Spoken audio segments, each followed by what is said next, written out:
రాష్ట్రంలో తుది విడత పంచాయతీ ఎన్నికల పోలింగ్ ప్రశాంతంగా ముగిసింది. ఈ దఫాలో 3,752 సర్పంచ్ స్థానాలకు 28,410 వార్డులకు గాను ఎన్నికలు నిర్వహించారు.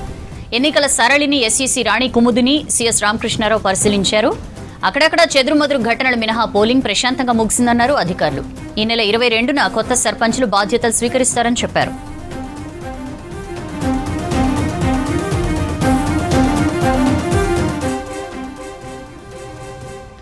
డీటెయిల్స్ తెలుసుకుందాం. యాదగిరి మనతో ఫోన్ లైన్ లో జాయిన్ అవుతున్నారు. యాదగిరి, 3వ విడత పంచాయతీ పోరు ఆల్మోస్ట్ ఫలితాలు ఎండ్ స్టేజ్ కి వచ్చేసాయి. 3 విడతల్లో కూడా కాంగ్రెస్ హవా స్పష్టంగా కనిపించింది. ఏంటి అప్డేట్స్?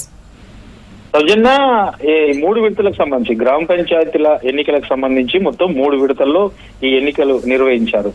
ఆ ఫస్ట్ విడత చూసినా, సెకండ్ విడత చూసినా, ఈ ఇవాళ జరిగినటువంటి ఈ 3వ విడత చూసినా కూడా కాంగ్రెస్ హవానే కనబడతా ఉన్నది. సో ఇప్పటి వరకు కాంగ్రెస్ మద్దతుదారులకు సంబంధించి మొత్తం 6,600 కాంగ్రెస్ మద్దతుదారులు గెలుపొందారు. ఇక బీఆర్ఎస్ సంబంధించి 3,300, ఇక ఇతరులు ఇందులో బీజేపీ తర్వాత ఇండిపెండెంట్ సంబంధించి కూడా మొత్తం 650 గెలుపొందారు. అంటే ఈ 3 విడతల్లో చూసినా ఇప్పటి వరకు వచ్చినటువంటి ఫలితాల ప్రకారం మనకు కాంగ్రెస్ హవానే ఇందులో కనబడతా ఉన్నది.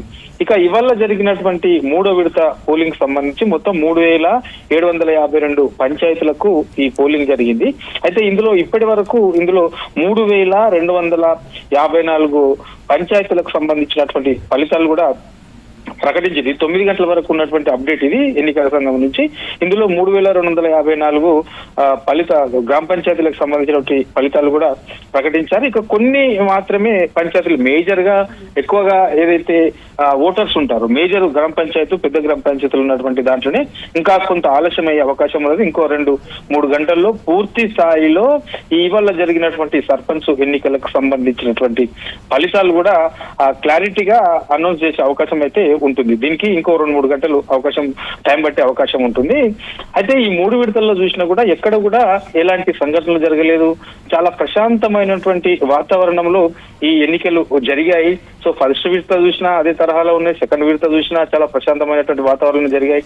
ఇక 3వ విడత ఇవాళ జరిగినటువంటి ఈ ఎన్నికల్లో ఏదైతే రాష్ట్ర ఎన్నికల సంఘం సంబంధించి హెడ్ ఆఫీస్ లో ప్రత్యేకంగా ఒక కంట్రోల్ రూమ్ 3 విడతలకు సంబంధించి కూడా కంట్రోల్ రూమ్ అక్కడ ఏర్పాటు చేశారు. కానీ ఇవాళ చాలా ప్రశాంతమైనటువంటి వాతావరణం జరగాలి, ఎక్కడ కూడా ఇబ్బంది కాకూడదు అనే ఉద్దేశంతో అక్కడ కంట్రోల్ రూమ్ ఉన్నది. అందులో ప్రత్యేకంగా సిఎస్ రామకృష్ణారావు పరిశీలించారు, డీజీపీ పరిశీలించారు. తర్వాత ఈ పంచాయతీరాజ్ శాఖకు సంబంధించినటువంటి ఉన్నత స్థాయి అధికారులు కూడా దాన్ని పరిశీలించారు.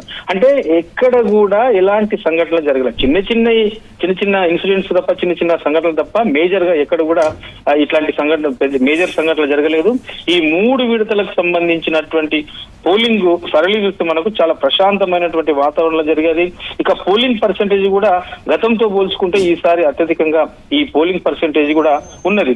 ఇక పంచాయతీ ఎన్నికల్లో ఫలితాలు సాధించినటువంటి సర్పంచులందరూ కూడా ఈ నెల 22న బాధ్యతలు తీసుకున్నారు. 22న బాధ్యతలు తీసుకున్న తర్వాత ఆ 22 తర్వాత కాంగ్రెస్ మద్దతుదారులు ఎవరైతే గెలిచారో కొత్తగా ఆ సర్పంచులకు సంబంధించినటువంటి వాళ్ళందరితో కూడా సీఎం రేవంత్ రెడ్డి ప్రత్యేకంగా సమావేశం కాబోతున్నారు. ఆ సమావేశంలో ప్రభుత్వ ప్రయారిటీస్, గ్రామాల అభివృద్ధి, తర్వాత ప్రభుత్వం అమలు చేస్తున్నటువంటి పథకాలకు సంబంధించి గ్రౌండ్ లెవెల్లో వాటిని ఎట్లా తీసుకెళ్లాలి అనే అంశాల మీద సీఎం రేవంత్ రెడ్డి కూడా కొత్తగా ఎన్నికైనటువంటి సర్పంచులకు దిశానిర్దేశం చేసే అవకాశం అయితే ఉంటుంది. సౌజన్య.